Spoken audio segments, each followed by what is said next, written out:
Hello friends, this video on transport in plants and animals part 5 is brought to you by examfear.com. No more fear from exam. So let's look at the next component of blood, that is red blood cells. So let's see what's there in store for red blood cells. So these RBCs are the most abundant cells in the blood. So when you talk about the most commonly found cells in blood, they are nothing but the red blood cells. When compared to white blood cells or platelets, they are found in large numbers. 5 million RBCs are present in 1 microliter of blood. 1 microliter of blood is a very small amount. 1 liter you can imagine, right? And 1 microliter is 10 to the power minus 6 liters. So it is very small amount of blood, and in that you are able to find 5 million RBCs, which is again a huge number. So these appearance wise, these are small cells without a nucleus. So they are anucleated and they are mostly biconcave in shape. So the shapes of red blood cells are somewhat like this. Biconcave means something like this. So if you look at this, you see it is like kind of tapered towards the center. So it is this is tapering towards the center from both sides. So that is the shape of RBCs. What is their purpose? They carry oxygen from lungs to different parts of the body. So oxygen transport is the main job of red blood cells. Now, do you know why these RBCs are able to carry oxygen?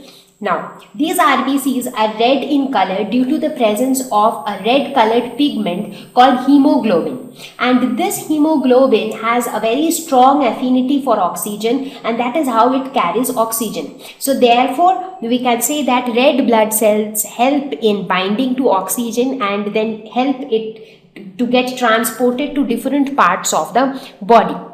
So this respiratory pigment, hemoglobin, in an healthy adult is present almost in a considerable amount. Say, you can say that almost 12 to 16 grams of hemoglobin is present in every 100 milliliter of blood.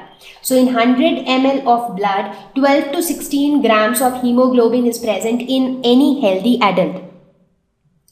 So that much is the abundance of hemoglobin also. So due to the small size of red blood cells, it becomes easy for them to travel in extremely thin capillaries. So if you look at the blood vessels, as I said, there are tube-like structures inside our bodies through which the blood flows. So some of the tubes are extremely thin. So for blood to travel through such thin tubes, it is important that the cells of the blood are also very small in size. Now, since these RBCs are very small in size, so they can very easily travel through even those very thin capillaries.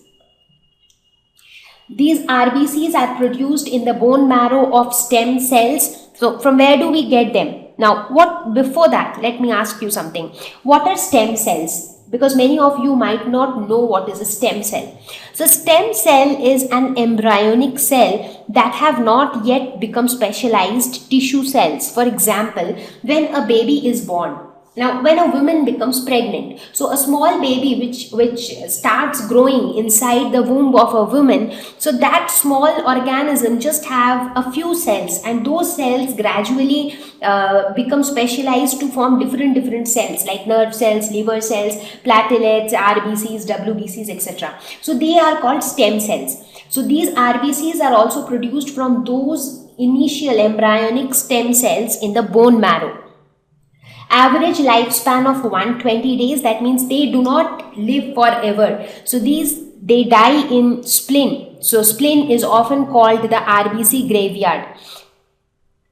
So that's about RBC. So these red blood cells, their primary job is transport of oxygen, and they are able to transport oxygen due to the presence of hemoglobin. And because of their small size, they get very easily transported in very thin blood vessels also. So this is the spleen. Spleen is an organ which is present quite close to our liver. So this is liver and this is spleen. So spleen is called the RBC graveyard. Why is it called RBC graveyard? Because the RBC cells, they die in spleen and they are produced in the stem cells of bone marrow. Thank you. Please visit www.examfear.com to watch more educational videos with a better experience. Please do not forget to like and subscribe to our YouTube channel for latest updates. Thank you once again.